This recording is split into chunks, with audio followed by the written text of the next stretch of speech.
हाँ हाँ, इस वीडियो में हम आपको फंक्शन ऑफ जक्स्ट्राग्लोमेरुलर ऑपरेटर्स के बारे में आपके साथ चर्चा करना चाहेंगे। जैसा कि आप जानते हैं, ये नाम कोई पहली बार आपके सामने नहीं लिया जा रहा है। जब किडनी की एनाटॉमी पढ़ाई जा रही थी तो उसमें हमने इसकी चर्चा किया था। ये क्या है? तो यह जो है ग्लोमेरुलस का जो वैस्कुलर पोल होता है, वहीं पर ये ऑपरेटस 3 सेल्स के द्वारा बनता है। और ये जो ascending limb of loop of Henle होता है उससे कनेक्ट होता है, और नियरर टू डीसीटी वहीं पर होता है वैस्कुलर पोल ऑफ ग्लोमेरुलस। वहीं पर इस ऑपरेटस का निर्माण होता है। इसके निर्माण में 3 प्रमुख सेल्स पाई जाती हैं, जिनका नाम बताया गया है मैकुला डेंसा, जक्स्ट्राग्लोमेरुलर सेल्स, और तीसरा बताया गया एक्स्ट्राग्लोमेरुलर मेसेंजियल सेल्स, या उसी को नाम देते हैं पार्किंसन सेल्स। तो ये 3 सेल्स के द्वारा इस ऑपरेटस का निर्माण होता है। ये करता क्या है? तो इसका फंक्शन ऑफ जक्स्ट्राग्लोमेरुलर ऑपरेटस का यहाँ पर हम आपके साथ डिस्कशन करेंगे। तो कहा गया कि इसका जो चीफ फंक्शन है वो क्या है? हार्मोनल सबस्टेंसेस का सिक्रीशन करना। यानी यह कोई हार्मोन सिक्रीट करता है, तो इसका प्राइम काम तो वही है, लेकिन इसके साथ साथ ये कुछ और भी काम करता है, जैसे regulation of glomerular blood flow and glomerular filtration rate. यानी सिक्रीशन ऑफ हार्मोनल सबस्टेंसेस के साथ साथ ये 2 काम और करता है। वो क्या है? जो ग्लोमेरुलस के अंदर जो ब्लड का रेगुलेशन है, ब्लड फ्लो का रेगुलेशन है, उसको ये रेगुलेट करता है, मेंटेन करता है। और क्या करता है? तो ग्लोमेरुलर फिल्ट्रेशन रेट, जिसको आप GFR बोलते हो, उसको भी ये मेंटेन करने में मदद करता है। तो मुख्य रूप से इसके 3 काम बताए गए। पहला काम बताया गया secretion of hormonal substances, hormonal substances का सिक्रीशन करना, और ग्लोमेरुलस के अंदर जो ब्लड फ्लो है उसको रेगुलेट करना, और GFR ग्लोमेरुलर फिल्ट्रेशन रेट को मेंटेन करना भी इसका मुख्य काम माना जाता है। तो ये रहा इसका इंट्रोडक्शन। अब देखिए क्या सिक्रीट करता है। तो सिक्रीशन ऑफ रेनिन, ये क्या सिक्रीट करता है? Secretion of renin. ये कहाँ से सिक्रीट होती है? रेनिन का सिक्रेशन कहाँ से होता है? तो बताया गया कि जक्स्ट्राग्लोमेरुलर सेल्स सिक्रीट रेनिन। इसमें जो 3 तरह की सेल आपको बताई गई, उसमें एक सेल होती है जक्स्ट्राग्लोमेरुलर सेल्स। इसका मतलब तो आप समझते होंगे, क्यों ये नाम दिया गया। अगर जानते हैं तो सो फार सो गुड, नहीं जानते हैं तो कोई परेशान होने की जरूरत नहीं। शायद मेरे बताने से आपको ये मालूम हो जाए। जक्स्ट्रा का मतलब होता है nearer to, close to. Glomerular यानी ग्लोमेरुलस के नजदीक जो सेल्स पाई जाती हैं, उनको हम नाम देते हैं जक्स्ट्राग्लोमेरुलर सेल्स। क्या समझा आपने? Juxtaglomerular cells of the juxtaglomerular operators are present nearer to glomerulus are known as juxtaglomerular cells। जैसा कि इंट्रोडक्शन में बताया गया कि 3 तरह के सेल से इसका निर्माण होता है, तो उसी में एक ये सेल है juxtaglomerular सेल्स। ये क्या सिक्रीट करती है? ये सिक्रीट करती है रेनिन। अब रेनिन क्या करता है और है क्या रेनिन? तो रेनिन एक पेप्टाइड है जो 340 यानी 340 अमीनो एसिड के साथ होता है। वो होता है रेनिन। और ये करता क्या है renin? It forms renin angiotensin system. एक सिस्टम डेवलप करता है जिसको हम नाम देते हैं, ये देखिए, रेनिन एंजियोटेंसिन सिस्टम। हाँ, एक सिस्टम है जो रेनिन और एंजियोटेंसिन के कॉम्बिनेशन से बनता है। तो अलॉन्ग विथ एंजियोटेंसिन, ये एंजियोटेंसिन की सहायता से जो रेनिन है एक सिस्टम डेवलप करता है जिसको हम नाम देते हैं एंजियोटेंसिन सिस्टम। ठीक है, अब आगे हम देखते हैं ये सिस्टम करता क्या है या ये रेनिन करता क्या है। तो which plays an important role in the maintenance of blood pressure. ये जो सिस्टम बन रहा है रेनिन और एंजियोटेंसिन के कॉम्बिनेशन से जो सिस्टम डेवलप हुआ, इस सिस्टम का मुख्य कार्य क्या है? तो maintenance of blood pressure in kidney. Kidney के अंदर ब्लड प्रेशर को मेंटेन करना इस सिस्टम का काम होता है। यह सिस्टम बनता कैसे है? तो बनता है रेनिन और एंजियोटेंसिन के द्वारा। ये एंजियोटेंसिन क्या है? तो अभी आप जब फ्लो चार्ट देखेंगे तो इसमें समझ में आ जाएगा एंजियोटेंसिन क्या है। फिलहाल अभी इतना जानिए कि अभी एक प्रोटीन ही होता है। अब स्टिमुलेंट्स फॉर रेनिन सिक्रीशन, वो कौन कौन से स्टिमुलेंट्स हैं या कौन कौन से फैक्टर्स हैं जिनके कारण इसका सिक्रीशन प्रारंभ हो जाता है। तो स्टिमुलेंट्स कुछ ऐसे फैक्टर्स हैं जो इसके लिए स्टिमुलाई का काम करते हैं। इसको जब स्टिमुलेट करते हैं तो फिर ये रेनिन का सिक्रीशन स्टार्ट हो जाता है। इसको स्टिमुलेट करते हैं ये जक्स्टाग्लोमेरुलर सेल्स। अब तो ये स्टिमुलेंट कौन कौन से हैं? तो stimulated by fall in arterial blood pressure. जब किडनी के अंदर जो आर्टेरियल ब्लड प्रेशर है वो डिक्रीज कर जाता है, डाउन हो जाता है, लो प्रेशर हो जाता है, तब ये रेनिन का सिक्रीशन स्टार्ट हो जाता है। और कौन स्टिमुलेंट है? तो reduction in the ECF volume. ECF क्या है?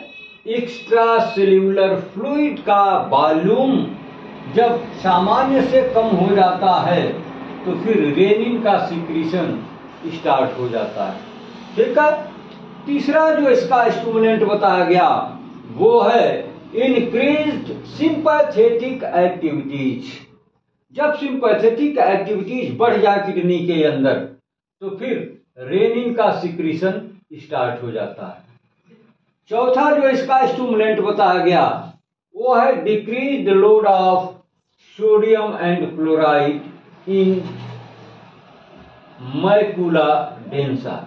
ये जो एक सेल और बताई गई, दूसरी सेल जिसका नाम है मैकुला डेंसा, इसमें जब सोडियम और क्लोराइड का लेवल डिक्रीज कर जाता है तो फिर यह भी it acts as a stimulant for the secretion of rennin.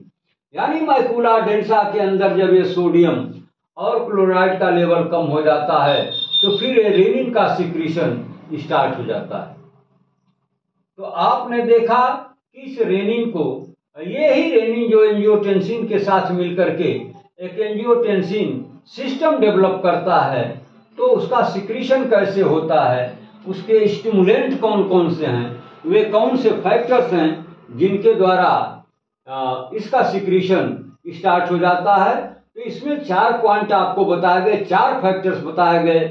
Factor number first में बताया गया कि fall in arterial blood pressure. जब किडनी के अंदर जो आर्टेरियल ब्लड प्रेशर है जब वो लो होने लगता है यानी लेस देन नॉर्मल हो जाता है तो फिर रेनिन का सिक्रीशन स्टार्ट हो जाता है। इसके अलावा दूसरा फैक्टर जो है वो है reduction in the ECF volume. यानी जब ECF एक्स्ट्रा सेल्यूलर फ्लूइड का जो वॉल्यूम है वो लेस देन नॉर्मल हो जाए तो फिर रेनिन का सिक्रीशन स्टार्ट हो जाता है। नंबर थर्ड स्टिमुलेंट के बारे में जो बताया गया वो ये है कि इंक्रीज सिंपैथेटिक एक्टिविटीज। जब सिंपैथेटिक एक्टिविटीज बढ़ जाए तो फिर रेनिन का सिक्रीशन स्टार्ट हो जाता है। और क्या बताया गया? Decreased load of sodium and chloride in macula densa. ये जो दूसरे तरह की सेल है इसमें जब सोडियम और क्लोराइड का लोड यानी इसका लेवल कम हो जाए तो फिर रेनिन का सिक्रीशन स्टार्ट हो जाता है। तो आपने देख लिया कि रेनिन को ये कौन कौन से स्टिमुलेंट्स हैं या कौन कौन से फैक्टर्स हैं जो सिक्रीट होने के लिए रिस्पॉन्सिबल हैं।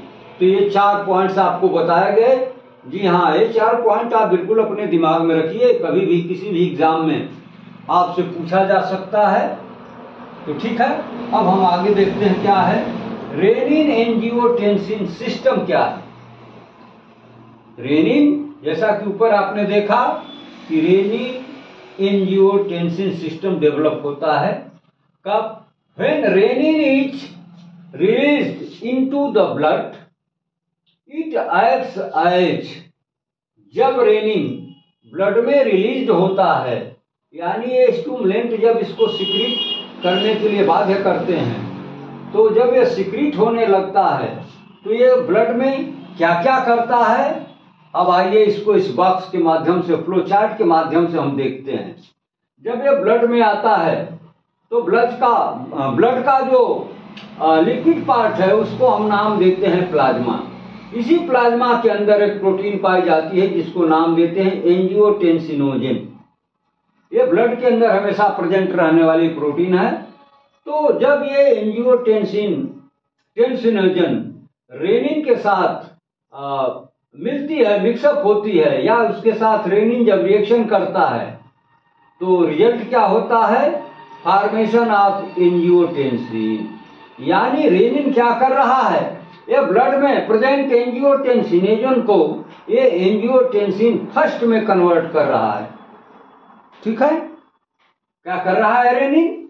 ये ब्लड में प्रेजेंट उपस्थित पाए जाने वाले एंजियोटेंसिनोजन को ये एंजियोटेंसिन फर्स्ट में कन्वर्ट करने का काम करता है। जब ये रेनिन आता कहाँ? तो फ्रॉम जक्स्टाग्लोमेरुलर सेल से आता है। ठीक है, और एंजियोटेंसिन को ये कन्वर्ट कर देता है एंजियोटेंसिन फर्स्ट में। जब ये एंजियोटेंसिन फर्स्ट में कन्वर्ट हो जाता है तो एक और एंजाइम जो लंग से चल करके यहाँ पर आता है जिसको हम कहते हैं ACE, एंजियोटेंसिन कन्वर्टिंग एंजाइम। ए से एंजियोटेंसिन, C से कन्वर्टिंग, E से एंजाइम, यानी लंग से निकल करके आने वाला, लंग से चल करके आने वाला एक अदर एंजाइम जिसको हम ACE यानी एंजियोटेंसिन कन्वर्टिंग एंजाइम का ही ये एब्रिविएशन है ACE। जब ये पहुंचता है ब्लड में यहाँ पर तो फिर ये करता क्या है? ये एंजियोटेंसिन फर्स्ट को एंजियोटेंसिन सेकंड में कन्वर्ट कर देता है। ठीक है, अब एंजियोटेंसिन जब सेकंड में ये कन्वर्ट हो जाता है, कौन? एंजियोटेंसिनोजन। जब एंजियोटेंसिन सेकंड में कन्वर्ट होता है तो एक और एंजाइम आता है एंजियोटेंसिनेजेस। ये क्या करता है? ये कहां से आता है? तो from RBC।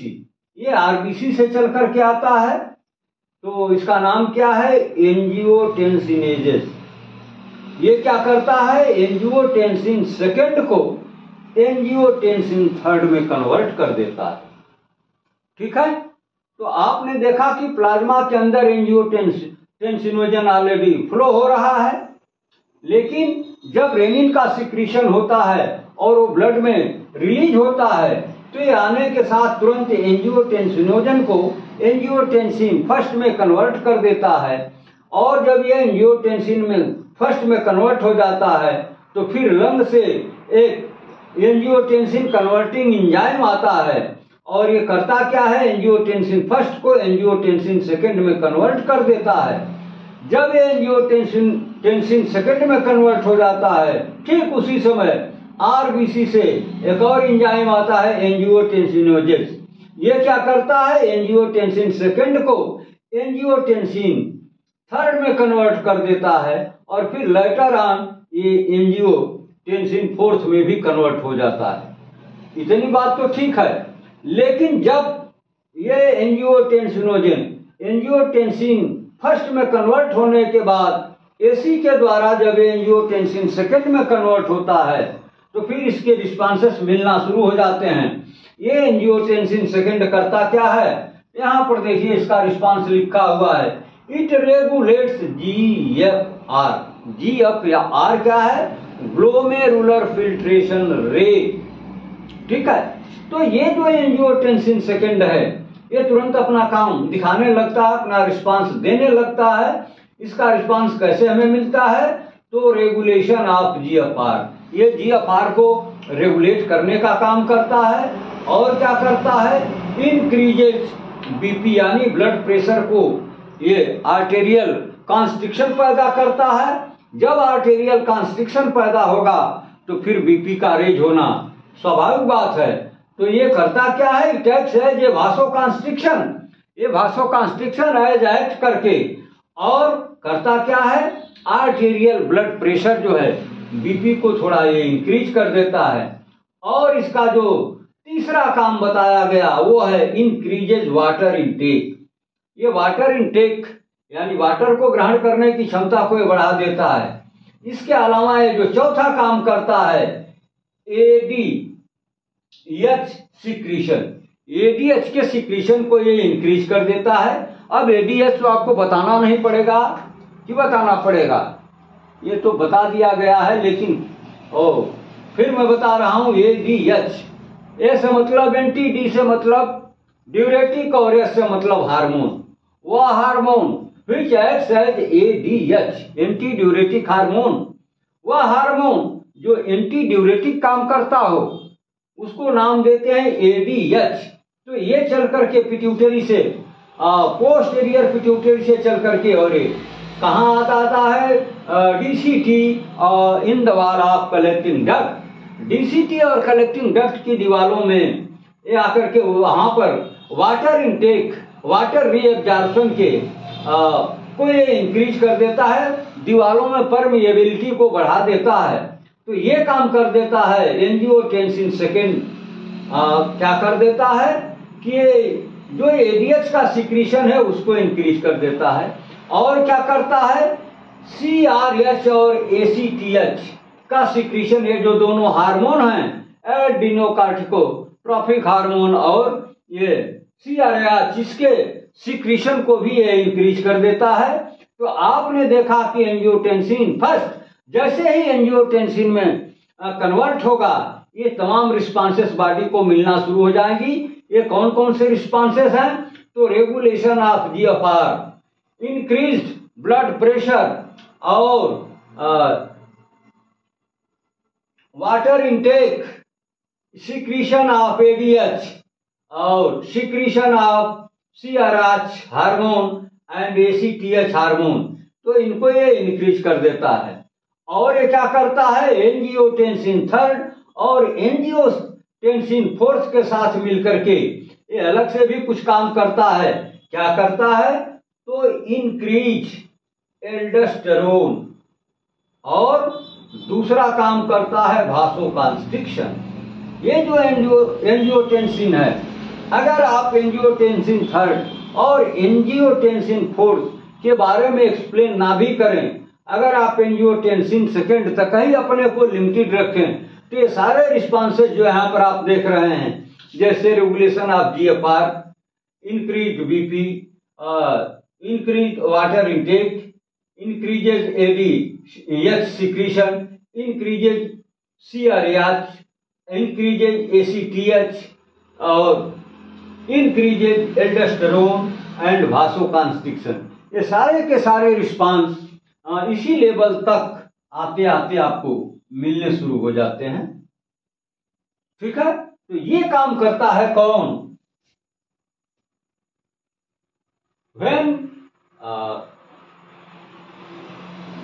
when renin is released into blood it acts as, जैसे ही रेनिन ब्लड में पहुंचता है ये सारे के सारे काम आपने देखा ये करना शुरू कर देता है।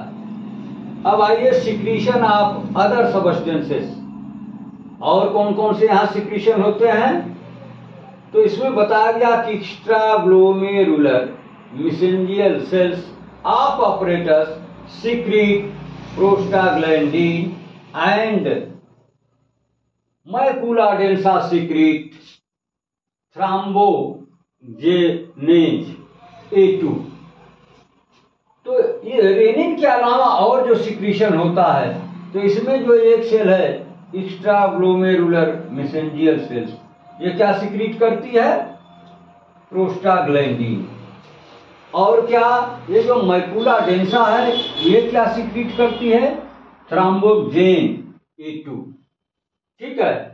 अब kidney also secrete 125 dihydroxy cholecalciferol या कैल्सिट्रियोल, ये किडनी के द्वारा सिक्रीट किया जाता है।